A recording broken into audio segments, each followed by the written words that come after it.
Þetta er verkefni 19 í Excel á blaðsíðu F27. Ég er búin að blanda saman tölum og texta í B1 og E1.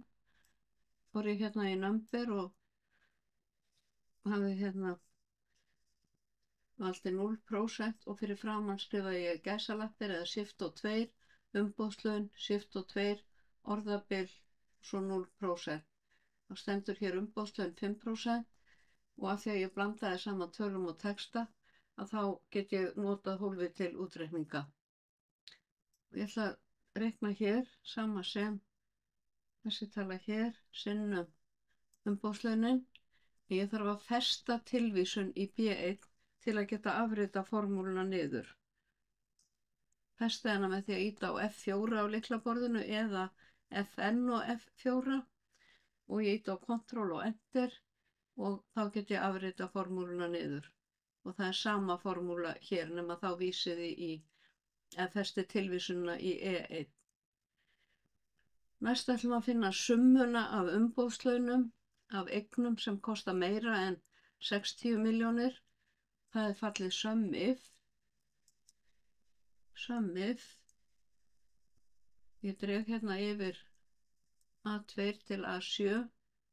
Hér þarf ég að setja skilyrðið og það er hærra en merkið og 60 milljónir. 60 svona. Dreg yfir umboðslaunin. Það stekka þetta hérna þessu. Ég dreg yfir A2 til A7, skrifa 60 milljónir og B2 til B7. Þið þurfum ekki að skrifa punkta á milli í línu 2 hérna, 60 milljónirnar. Og OK.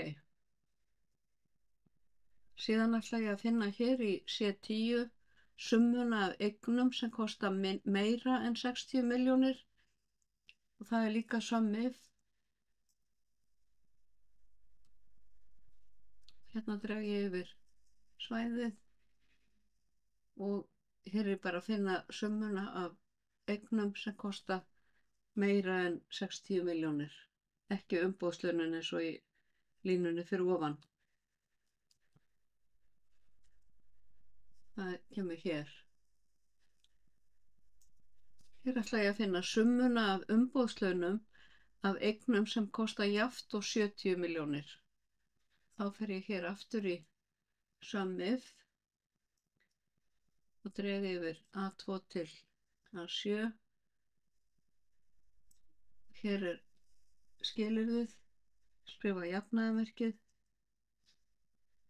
og skrifa 70 milljónir.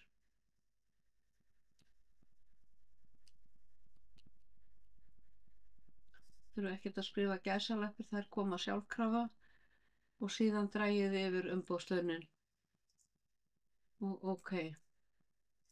Þið sjáu að það eru tvær eignir hérna sem eru með 70, sem kosta 70 milljónir og hér eru umboðslaunin af þeim og ég ætla að vista.